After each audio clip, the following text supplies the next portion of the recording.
Today we're going to fix this.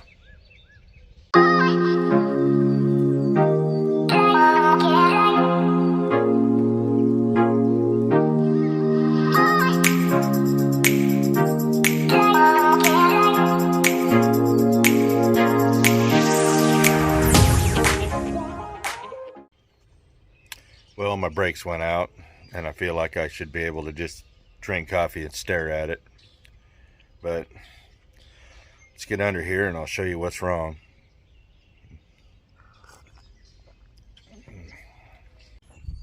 The main brake line right there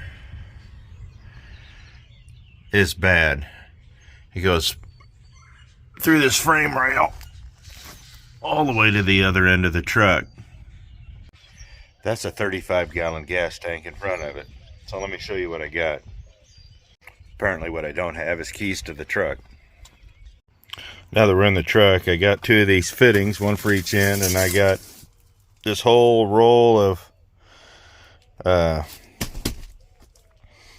steel line here. The other end of the line is just down there somewhere. Now these are all loose. I've already soaked them down for quite a while. We're gonna follow this line here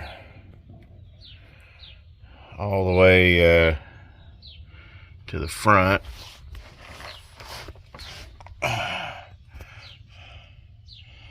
And I mean, this thing just attaches to everything. Where does it clip on up here? Oh, I need to get a new creeper. Let's see. Right there. So, in Ford's infinite wisdom, they have just attached this to the fuel pump. They've attached this to just a little bit of everything under the truck. So all of you wonder and say, why don't I just pull the bed off and do it? Well, as you see, it's a C channel. Pulling the tank off, this tank has got 3/4 of a tank of gas in it. And I just decided that this is not a venture I wanted to do. So what we're going to do is, well, we'll get this line out. Well, first of all, I need to find my creeper. It's starting to hurt to roll around on the concrete the older I get. But the other thing is, with the way that line is run, it's going to be almost impossible to get it out successfully. Lots of bends, lots of stuff going on. So the plan is to get it loose from behind there, and then I think I'm gonna cut it in half and then pull one out, side out each end, and then we'll take the new line. Well, the plan is to roll out about 10 feet of it. I'm gonna bend up one side and put some ends on it, and then we will snake it behind the fuel tank on the other end. Yeah. Okay. Get a piece, bend up one end, shove it behind there, and then bend the other end once we get it out the other side of the fuel tank. Yeah, that'll work. It's early. I've got the flaring tool, I've got the bending tool, but I realized I don't have the piece to make a double flare, so I might have to go up and get some collars here. Invariably, I've bought something wrong and I'll have to go to the auto parts store anyway, so let's get this off and then go from there. One of the things you can do if you got a little time is to just soak it down with some penetrant fluid. If you got time, hit it every day, every other day for about a week. And that's what I did, and these things just unscrewed right up, didn't have a problem.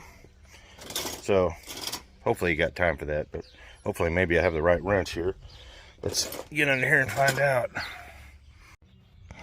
Now it's right here. There's a little holder that you can't see, but it's, oh, that's the fuel tank.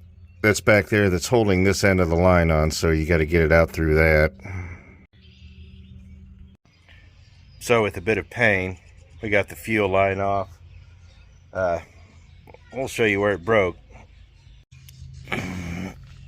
I was gonna cut it right here so we could pull it out that way, but when I pulled on it, it cracked right here, and this is where the brake was, and it literally just split. Then I twisted it the rest of the way off. Pretty rusty. Yeah, it's pretty rusty. Not too bad though.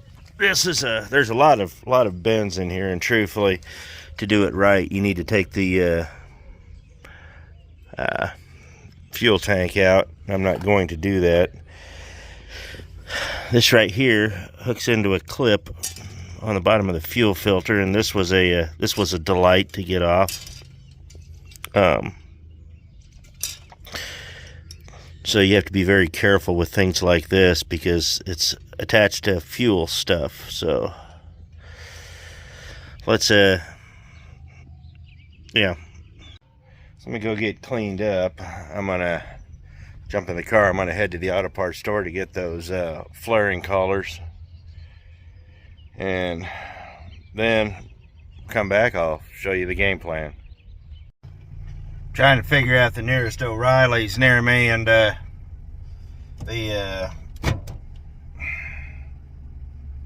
would go to the one down in Wellington, except the bridge is out, and I got half of the trip would be on dirt road.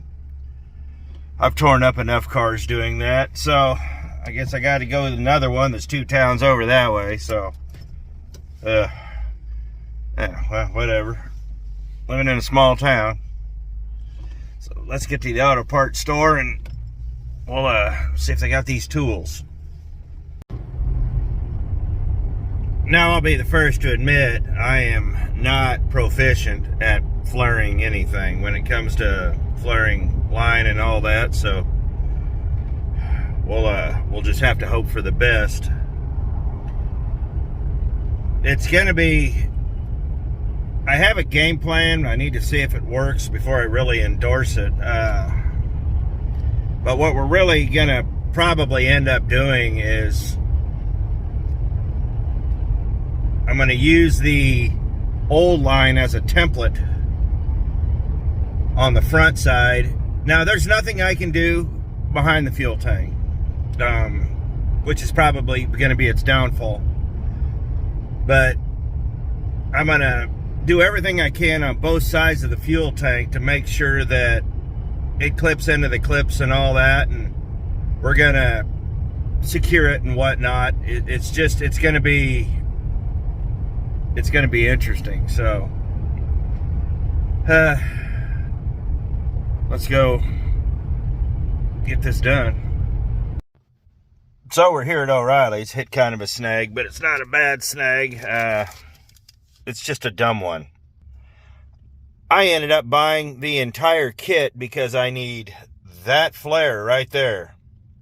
The guy's like, well, you know, we could probably just order it then. And I was like, no, I'm the amount of time I'm going to waste waiting and this and that and driving all over town looking for just the flares. I can be home and have this thing put back together. So it was $30. Yeah, but it's a nice kit, and I'll keep it in the little box, and we'll put it in the toolbox, and I'll actually have a whole kit put together. So let's get back to the house. All right, so here's my crazy hatched plan. I'm first going to see if I can find any of that electrical shrink wrap that goes around that, so I can make my own little rubber hold thing like was on that. I don't have any of that stuff. I don't even know where to get any of that stuff. Secondly, I'm going to take measurements on each of these bends up to about here.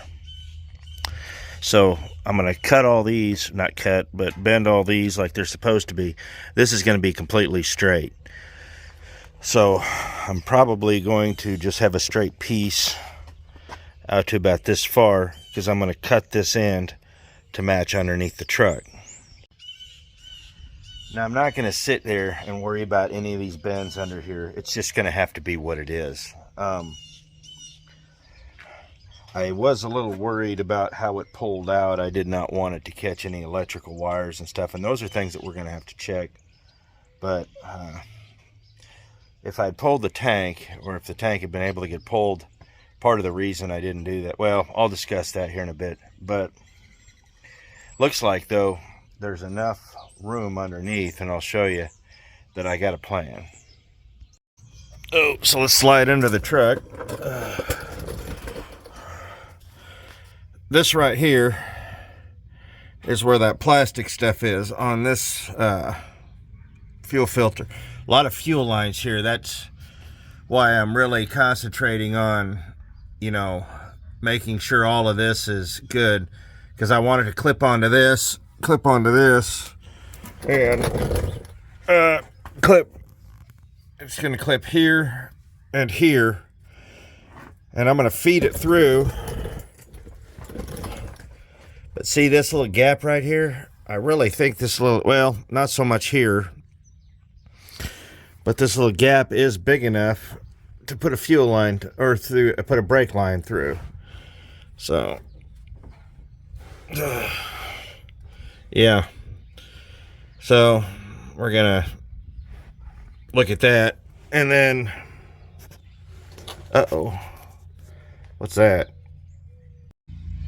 I thought maybe we had gotten into some electrical up here, but I think we're good. You know, I can see a little bit in that gap. So most of all this wetness, well, all of this wetness is just brake fluid coming out of that line. So let's go ahead and get that top bent, and then we'll start feeding it back, and then we'll bend it in the back there. Now, don't be afraid to screw up. If you're unsure about how it's going to be bent, this has got all sorts of degrees on it. Go ahead and just check it on the old line, check the angle, and then just bend it accordingly. And, you know, doesn't have to be perfect, but just lay the one piece next to the other and then just start working your way back.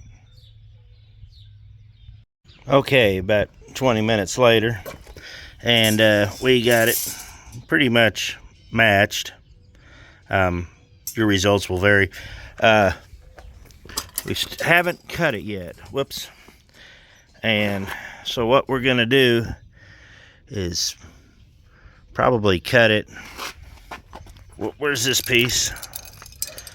So we'll probably come back about another foot. And that'll give us the, you know, we're going to waste about a foot of this, but I'd rather have too much than too little. When I say this is going to be cobbled together, that's not a joke. I'm going to hit every clip and whatnot that I can and try to do it as right as I can. But since I'm not taking the fuel tank off, this is going to get rather interesting. So it's bowed in the middle right there.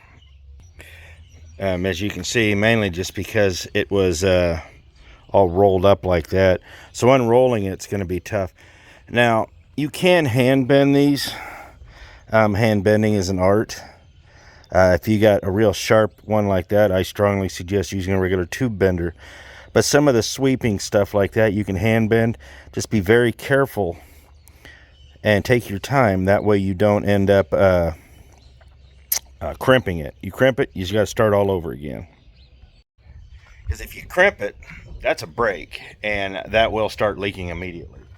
So, got my flaring tool, got my little hose cutter here. It's a fascinating little piece, and we're going to cut that to length. And I'm going to go ahead and put the end on this, and we're going to feed this backwards through the whole system. That's why we crimp that first. Then we'll get that double flared and then work on the back. All right, so let me show you where we're at. Now my double flaring techniques do leave a lot to be desired, but it should be okay. Got this side done. We're gonna feed it in that way, and there's a lot to feed in. Now, trust me when I told you this, I left a lot on that end. We're gonna be feeding a lot through there. But we'll get it where it needs to be, and at least I'd rather cut excess off than not have enough. That's why I like on the ends, when you're practicing your flares or you're doing one or two, you might screw up and you might forget to put the nut on. Thankfully I remembered that right before I turned and you might end up having to trim the end or something like that again. So we always leave a little extra on both ends. So let's get this, I'm gonna put the camera down and I got to get this through both ends. Well, I'll take you under there for a minute. So our first real obstacle comes right here. I've got to put it over this, behind this. It clips into here and there. And then I have to feed it through here. Now this is where it's going to get a little tricky, because I'm going to have to feed it through here behind this strap, and probably drop it down right here until we get to that other strap over there, and then I'll put it up behind that, and then we'll get it in place. So let's see how this works. So we got the front all done up, so let me show you how that worked out. It didn't work out too badly. I don't like it rubbing against this line here, so I'm going to fix that. And then we'll get it a little more straightened out through here. But it clips in everywhere it's supposed to be. So I'm going to go ahead and fix that up there real quick, get all of this done up here, and then we'll go into the back. So we got the back all run, we got it flared. Trust me, I didn't show any of that because you don't want to watch me flare underneath, upside down on a vehicle. If you can avoid doing that, I would do it. I mean, it's just, you risk crimping, you risk all this other stuff. Unless you're really experienced and you do it all the time, I would not recommend flaring in midair. A lot of these guys you see online, they do it on workbenches and vices and stuff. It's the proper way to do it. So let me show you what I got here, though, that's going to help us bleed. I got this Mighty Vac kit. I've had this for years, and I finally get a chance to use it. So let me get this set up. And I should be able to bleed that line, and yeah. So 15 seconds later, let me show you what we got. We've got this little hand pump going through a canister. We're going to clip this on the end of our line. The idea is to get all the air out of that line, and then once we get fluid as well as we can and we get the whole front half of it bled, we should be able to go back and re-bleed the back brakes. So, and it all should work swimmingly, I would hope. So let's go see what happens here. I had to go in and change my shirt and get cleaned up. I just took a brake fluid bath, but let's show you what we did here. So pretty much when the back comes out, it just goes right back into that. Now I had to do something I don't like. The brand new fitting just would not allow it to work, so I cut the flange off the old one and used the original nut, and it perfect went right on. So we about got a little short, and I'll show you. So when I told you I cut it long, I cut this off the end of it. Still too long, so I decided, when I thought I had it right, I cut just this off it. I should have left this much on. It's not tight, but it's there. So that was one of those things that, like I was talking about, you're going to have to measure 6 times and cut once. I almost had a disaster. For some reason, this nut right here, I just could not get it to work. Use the original flare nut off the truck. flawless. So yeah, these little lines don't break. So let's get this all cleaned up, get the brake fluid topped off, and we'll take this for a drive. Now I put this little tray down here to catch this brake fluid, and quite a bit came out. Don't ever reuse this stuff unless you're really in a pickle or real desperate, or you made sure this was all kept clean. This stuff's contaminated. You don't want this back into your system. So I'm gonna dispose of this properly, and we're gonna get the truck off the jack stand and get this cleaned up, and we'll go. Okay, so we got that full. Let's check the oil real quick, because why not? Truck's been sitting several months. Yeah, we're good. Say it's been a phenomenal truck. These Titan engines get a lot of crap, but 230, good grief. Oh, it's got digital. Let's see.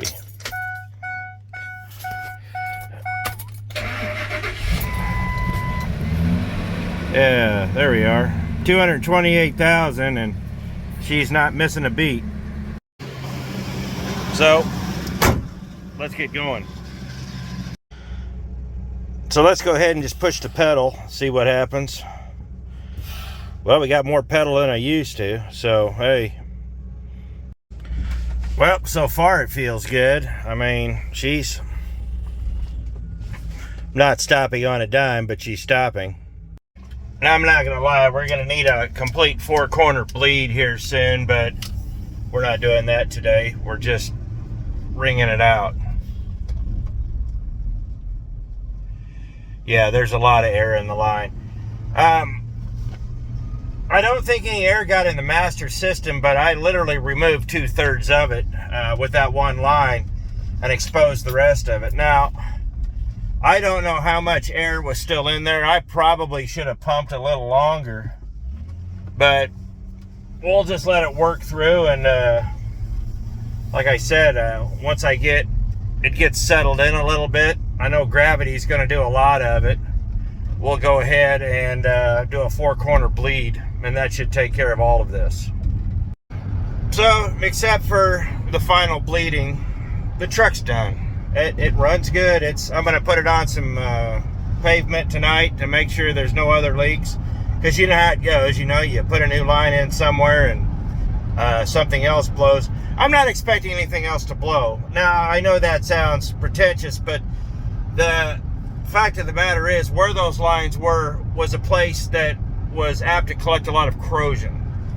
So the rest of the lines on the truck look really good.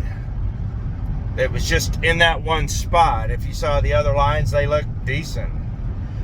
But that being said, I had probably if I hadn't had to go buy that collar,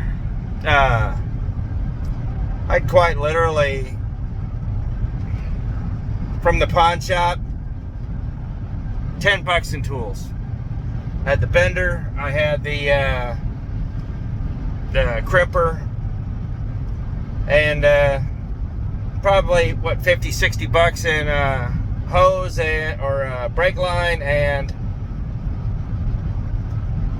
maybe $5 in fittings, and I ended up not using one of them.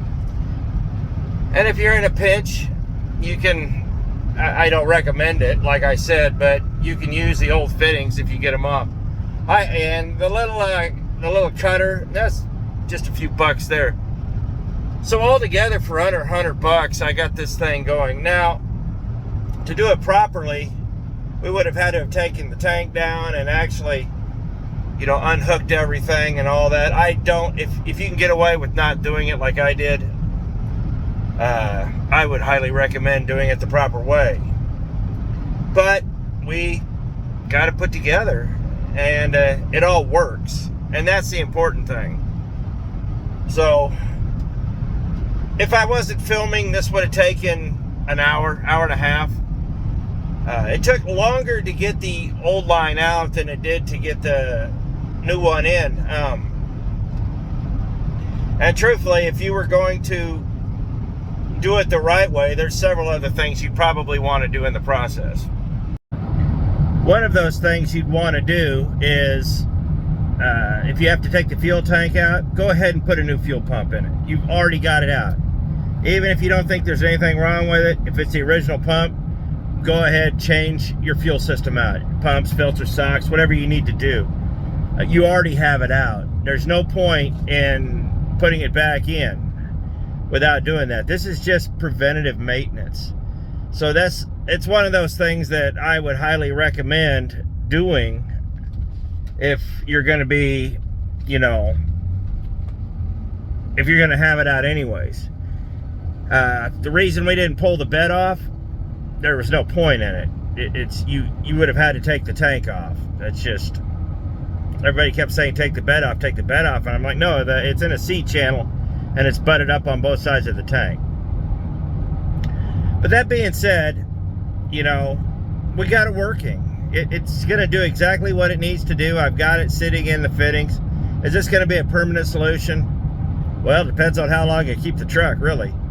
But if it comes to the point where we have to take the tank down, I will probably go ahead and redo the line correctly. You know, it's just, why not? You've already got it down. This would have been easier with a lift or a pit. But, you know, for doing a driveway job, you know, an hour and a half. And truthfully, like I said, about half of the time that I spent doing this was taken up by just filming and all that. So in today's times, there's no reason to be afraid of, you know, doing repairs like this. If you got a little bit of aptitude and you're willing to learn, there's lots of videos on YouTube about, you know, how to flare, how to run Brakeline, how to bend. I mean, there's just stuff everywhere for it.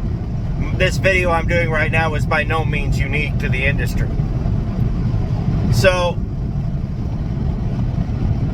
if you want to save a little bit of money, because I'll tell you right now, the reason I don't take it to the shop or to a dealer to have it done is because they're going to want to replace everything. They're going to pull the tank. They're going to do the bends. I'm going to be paying $100 an hour labor. And then while it's out, they're going to want to do this and that and this and that, or we had to replace this, or we had to do that. And it really just escalates into something chaotic. We just don't have the money for things like that anymore. Just the average Joe. You know, some of these YouTubers, and I'm not going to lie, I'm very impressed that they've made a very good living doing this. But the average guy doing this, like me, like I said before, I don't make a dime on this. So I have to be very conscious on where I spend my money, because I've got other bills too, like a semi that I have to maintain, and a house, and my property taxes keep going up, and all the normal things that every other Joe out there deals with. So don't be afraid of doing things like this. And if you have questions or something like that, there's lots of resources. If you got friends that work on cars, as long as you're not abusing them, you know, ask them questions. You know, it's, once you get into the groove, if you have just a little bit of aptitude for this sort of thing, it'll come very quickly. Not a lot of, you know, there's a lot of people out there that don't. I mean, there's some people that just aren't mechanically inclined, and I get that. But stuff like this, if you really need to know how to do it and take your time, I mean, it's not a bad thing to learn a few things and save a few bucks in the process. Thankfully, I didn't need this truck as my daily. You know, most people, like I was when I was younger, I had one car and that thing had to run, and I had to make it run. And it didn't matter how I made it run, I had to make it run. And that's part of the reason I drove a lot of old cars, was because unless the engine flat blew or the transmission went out, you could make those things run with a coat hanger, a crescent wrench, and baling wire. But that being said, this is just a fun video. This truck's been needing to get fixed, and fixed it. So with that, guys, don't be afraid to do a little bit of repairs. So just make sure you check your work over the next couple of days. Make sure nothing's leaking. And I think you'll be all right. So I appreciate it. Thanks for watching. You guys be safe out there. We'll catch you next video.